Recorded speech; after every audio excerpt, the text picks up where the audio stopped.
I never thought I'd be a farmer at 35. But when a certified letter arrived claiming the HOA owned the mineral rights to my grandfather's land, I knew something was rotten. Worse, I discovered their president had forged documents while my grandfather lay helpless in a hospital bed.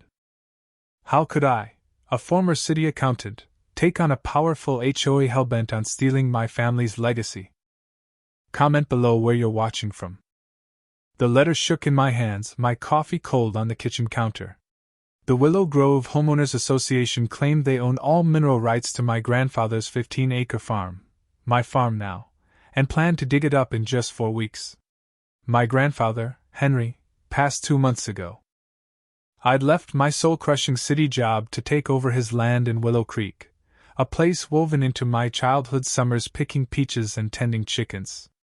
This farm was our family's heart for 3 generations. I called the HOA's number. After 3 transfers, a sharp voice answered. Victoria Reynolds, President.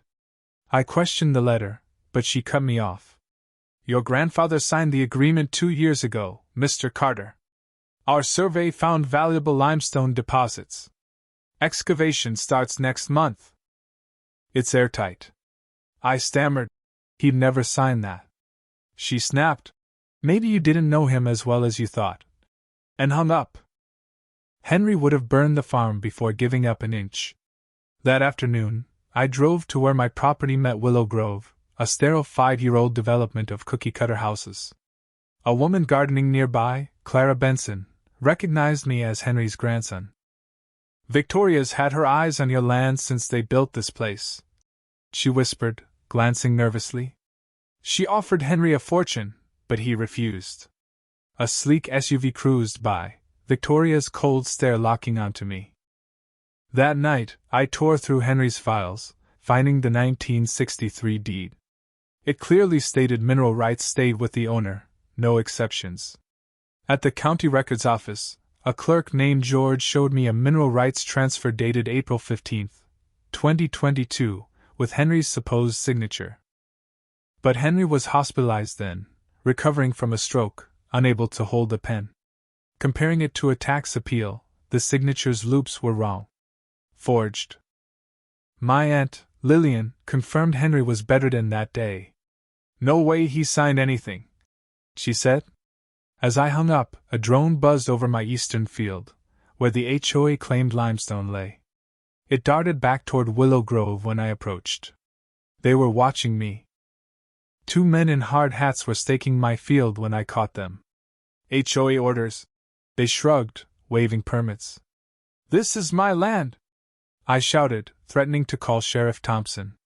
They scurried off, but my neighbor, old Mr. Larson, hobbled over. Victoria's husband is a big-shot developer, he growled. They bulldoze anything, laws included. No lawyer would touch my case, conflicts of interest, they claimed. At the hospital, records proved Henry couldn't write in April 2022. George, the clerk, whispered. The transfer was notarized by Victoria's cousin, Diane Reynolds. Shady, if you asked me. That evening, a woman named Emily Parker, from Willow Grove, invited me to a secret meeting. 7 homeowners, fed up with Victoria's tyranny, shared stories of fines, missing funds, and bizarre rules. James Sullivan, a retired lawyer, studied my documents. This is fraud, but Victoria's brother-in-law is a county commissioner. They're untouchable. We planned, James would build a legal case, Emily would rally neighbors, and I'd get my friend, Professor Laura Hayes, to test the soil. That night, a black sedan watched us leave the meeting, binoculars glinting.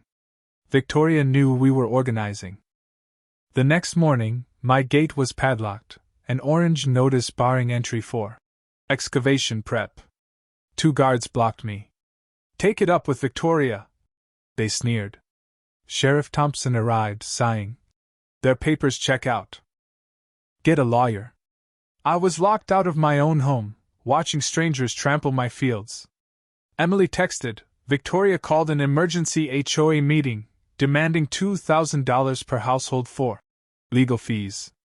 James recorded her lying about Henry's signature. At dusk, Laura arrived.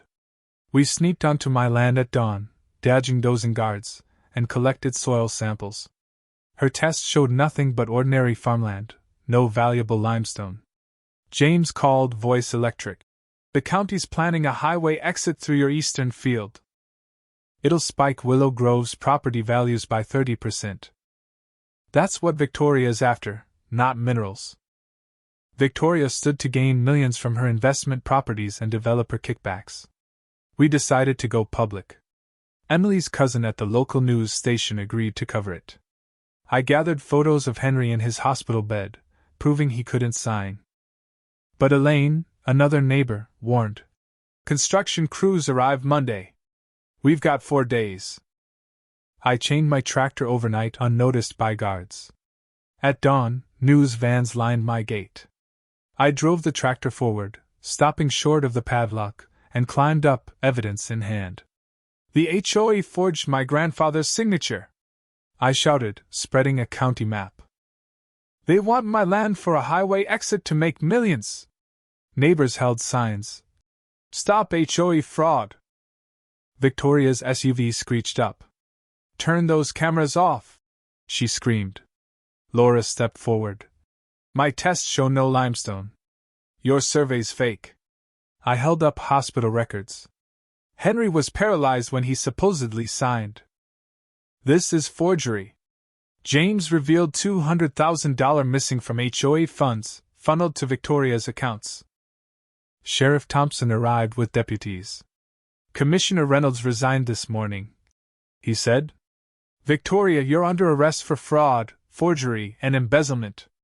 As she was cuffed, she spat. You'll never win, farmer. We'll bulldoze this place. The crowd gasped, cameras rolling. That night, someone stole the HOA financial records.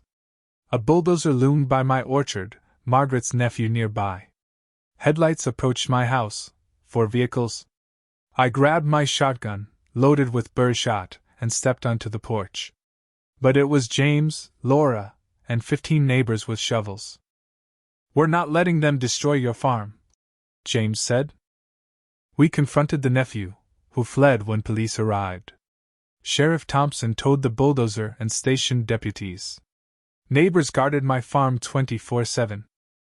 In court, our evidence crushed Victoria's defense. The judge ruled the mineral rights transfer fraudulent, and Victoria faced charges. Emily, now the HOA president, denounced the scheme. 6 months later, Victoria and her husband fled, awaiting trial. I built a farmer's market and community center on my eastern field, where families now grow vegetables.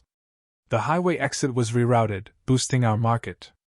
Property values soared higher than Victoria's plan, irony thick. Commissioner Taylor asked me to join a rural preservation board. Mr. Larson grinned. Henry fought developers thrice. He'd say this land's purpose isn't money, it's community. The HOA chased minerals but missed the real treasure, connection. What do you think of Victoria's deception? Should the community have confronted her sooner? Share your thoughts below. Let's debate how far is too far in pursuit of power.